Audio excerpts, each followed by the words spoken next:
Hi, good day mga kamots. Welcome back to our YouTube channel.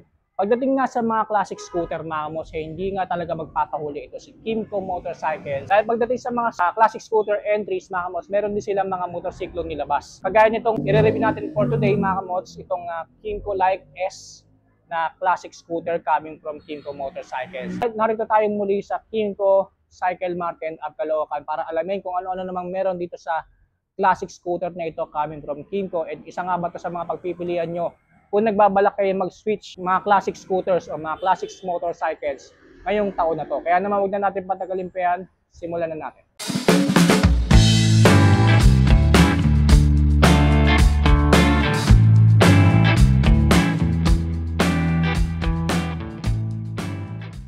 Alright, the all-new Kymco Like S150. So tama na rin nyo mga mods, this one is 150cc classic scooter.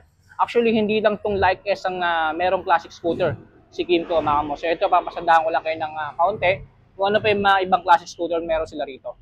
So simulan natin dito sa Kymco Like na 125cc. Meron tayong mint green dito mga mods, and then parang powder blue or sky blue na kulay. Kinaibahan nito sa mga Like series ni Kymco mga kamos, ito meron siyang built-in bracket dito na pwede nyo paglagyan mga kamos ng mga ng saddle bag.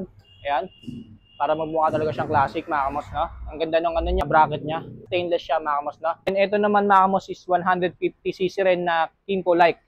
Ayan, so kulay puti naman ng isang to mga kamos, and ABS version ito. Although yung i-review natin na Like S is ABS version na rin naman yan. Alright, so let's get back here. Unang kita ko pa lang dito, mga kamos, talagang namangharin ako. Kung ako nga lang talaga may budget, isa to sa mga pagpipilian ko. Itong pagdating sa mga classic scooter, itong Kymco Like coming from Kymco Motorcycles, no? So napakaganda ng design niya, napaka-classical, and then napaka-premium and elegant para may pagkakahawig siya sa Vespa Sprint. So dito naka-position sa manibela yung headlight niya.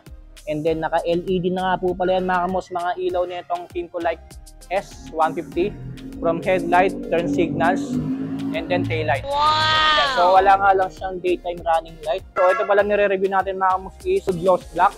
Napakaganda. Ayan, so tipong-tipo ko talaga yung mga kulay na all black, no? Kaya napaibig talaga ako sa isang to mga kamos. Meron siyang butas dito for air vents. Ayan, magkabilaan po yan. And then as we go down here, nandito po yung signature logo ni Kymco. Ayan, ganda, nasa gitna. And then emblem, chrome silver dito na like na nakalagay. And then yung pinaka-S niya, color red. Ganda mga kamos na. And then as we go down here, so nandito po yung turn signals niya, left and right na nakaparehong naka-LED na rin. So parang kamukhang-kamukha talaga sa Vespa Sprint. Ayan.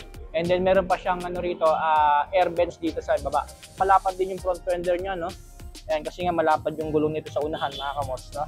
Ayan, so pagdating sa telescopic port niya, ayan, meron siyang reflectorized dito sa gilid. Isa pa sa napansin ko dito sa Kymco Like mga kamos, no? Yung caliper niya is color red na rin. Wow! Ganda, oh. Naka 2-pot caliper po yan. And then Kymco ang tatak. And then pagdating sa rotor disc niya, ayan, so meron tayong rotor disc dito na malaki ang diameter na full circle. Ayan, and then ang ganda ng design, no? Para siyang may flower type sa gitna na butas. Alright, so pagdating naman sa taillight, meron tayo parang kulang daytime running light dito. And ito naman yung turn signals niya mga kamos. Ayan, naka-integrated na rin. And then may built-in taillight siya. And then ito naman yung tail tie din niya sa likuran, so malapad din. Meron siyang reflectorized. Maliit lang yung L filter box niya. And then pagdating sa CVT, ang haba ng crankcase niya. And then wala siyang kickstart. Ang kagandaan pa dito kay Kymco Like S mga kamos, dito sa likurang bahagi ng gulong niya, meron siyang built-in tire hugger. Ayan. So, hindi tayo mangangamba mga kamos na baka pasukan ng putik yung engine bay natin doon kasi meron siyang built-in tire hugger. Okay, so dako na tayo sa sukat ng gulong mga kamos itong Kymco Like S150. So, sa harapan mga kamos, naka 110 by 70 by 12 inches yung mags niya. Ayan. So, tubeless stud na nga rin pala ito mga kamos, and din ang ginamit na gulong ni Kymco para sa Kymco Like 150S mga kamos ay Sobek tire mga kamos, no? So, ngayon ko lang narinig itong brand ng gulong na to mga kamos. Pero as you can see, ayan, so marami rin siyang thread, mukhang makapit din. Pagdating sa mags niya, mga kamos, naka-alloy tayo dito na mags na naka-paint finish na matte black. Okay, so pagdating naman sa likuran mga kamos, ito yung naka 130 by 70 by 12. Ayan, so parehas ng sukat yung mags niya, harap at likuran. Okay, so pagdating sa passenger footrest mga kamos, ito nakatago siya rito, no? Pero isisipain nyo lang yan or pipindutin nyo lang. Ayan, so bali lalabas na siya. Alright, so dako na tayo sa upper part nitong Kymco Like S150 mga kamos. So simulan natin dito sa grab bar niya. Payat lang yung bar niya mga kamos, no? Napaka plain lang. Nag-iba rin yung kulay ng upuan niya. Parang may pagka-maroon ang kulay ng upuan niya. And then yung stitches niya o yung tahi niya kulay puti. Ayan, so napakalawak din ng underseat compartment niya. Wow! So kanina tinry ko kung kasya ba yung full face natin dito na helmet na Ryzen ZX550. So hindi siya kasya. Pero I think kasya dito mga half face helmet na malilitang shell. Ayan. So pag naglagay kayo ng helmet dito, so meron pa siyang matitirang space dito. And then kagandahan pa dito kay Kymco Like S mga kamos, dito na rin nakapwesto yung power socket niya na naka USB ready na rin. Ayan. So meron din siyang power socket, no? So para in case na mag-charge ka ng cellphone mo, ayan, so secure na secure yung cellphone mo dyan kasi nasa underseat compartment siya. Ayan, so meron siyang dalawang helmet hook dito. Ayan, na pwede mo pagsabitan ng helmet. Malawak din yung footboard niya. Wow! Ayan, mga kamos, sasakyan natin siya. Ayan. So as you can see mga kamos, napakalawak pa ng legroom natin dito. So I can extend pa hanggang doon. And then, ayan. So malawak pa siya mga kamos, no? And then marami ka pang pwedeng mailagay sa gitna. So dito makikita yung tangke ng Kymco Like 150. Wow! So dito siya nakapwesto sa gitna. Alright, so pagdating sa fuel tank capacity mga kamos, itong Kymco Like S150 ayon kay Kymco, ito po ay mayroong 7 liters fuel tank capacity. So meron naka-indicator dito na push. So pupush lang natin yan. Ayan. So parang meron pa siyang nagsisilbing compartment dito na dalawa magkabilaan. Ayan, so pwede natin paglagyan ng mga barya-barya. Ayan, and then motorcycle gloves. So mga maliliit na bagay lang mga pero bottled water, obviously hindi tayo makapaglagay dyan. Naka-shutter key na rin tong Kymco Like S mga kamos, which is nandito na yung nandito na rin mga kamos yung seat opener. Ayan. So dyan na rin nakapwesto. And then yung lock sa manibela. And then itong kulay dilaw na button na yan. Ayan, so para yan sa kapag isasara mo na yung susyan. No? Meron tayong combination of digital and analog instrument panel. Wow! So dito sa analog nandito yung speedometer. Dito nakalagay yung odometer mga kamos, I think, and then yung fuel gauge. Dito sa gilid niya nandito yung mga indicators, turn signals indicator, high beam, low beam, tapos ABS indicator, check engine indicator. And then pagdating sa mga button niya, so dito sa left side nandito yung mode, and then sa right side yung adjust. Ayan. And then pagdating naman sa mga buttons and switches niya, so sa left side meron tayong high beam, low beam, and then meron din siyang built-in passing light. And so meron siyang built-in passing light. Wow! And then turn signals left and right, and then horn.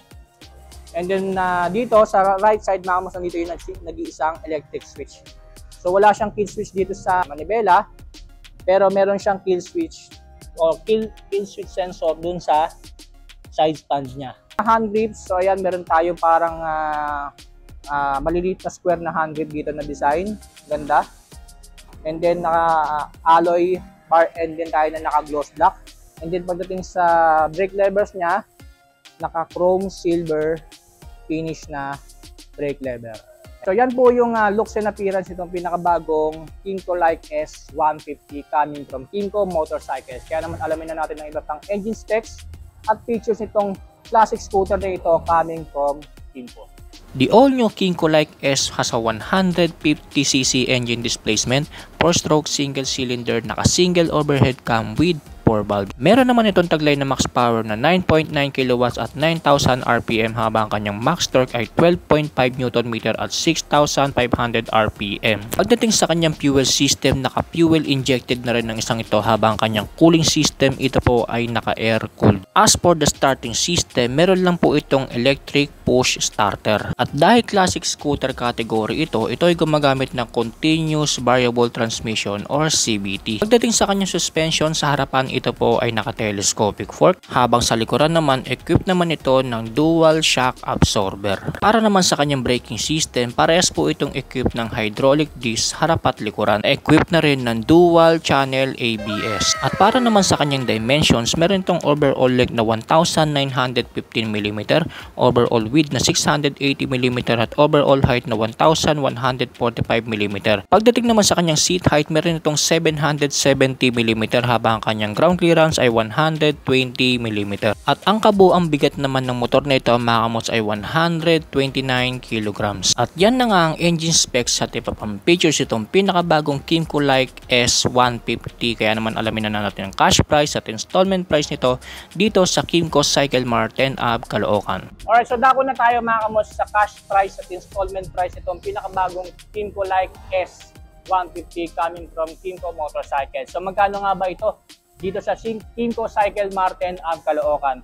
So pagdating sa cash price niya, 134,000 pesos po mga kamos. So sabi ni Kymco Cycle Mart, all in na raw po yun, kasama na doon yung LTO registration at yung insurance. Pagdating naman sa installment price mga kamos, available na rin daw to dito sa Kymco Cycle Mart 10 Ave, Caloocan. So magda-down nga lang kayo dito mga kamos ng 20,100 pesos. So all in na raw po yun mga kamos, kasama na doon yung insurance tsaka yung LTO registration na 3 years. And then pagdating sa monthly amortization mga kamos, pagdating sa 12 months or 1 taon, 13,513 pesos. Pagdating sa 18 months o 1 kalahating taon, 9,999 pesos. And then 2 taon mga kamos, 8,124 pesos po. And then 2 kalahating taon, 7,109 pesos. And then 36 months, 6,419 po ang ating monthly amortization dito sa Kymco Like S150. So kung nagustuhan nyo itong classic scooter na ito coming from Kymco Motorcycles mga kamos, so mag-message na lang kayo sa Facebook page ni Kymco Cycle Mart para mag-inquire nitong pinakabagong Kymco Like S150. So available tong stock na to mga kamos as of May 2025. Yung mga pinakita ko sa inyo kaninang iba pang Kymco Like, so available din yan dito mga kamos. So mag-inquire na lang kayo dyan. And then gusto ko ulit magpasalamat mga kamos kay Ma'am Rosana and then kay Sir Ferrer na nag-assist sa atin kanina upang i-review itong pinakabagong Kymco Like S150. And then follow nyo na rin po pala ang ating Facebook page mga kamos para sa mga bagong mga motorsiklong i-review pa natin at ilalabas pa natin sa ating YouTube channel. So muli maraming salamat sa inyo mga kamos. Stay safe, ride safe always.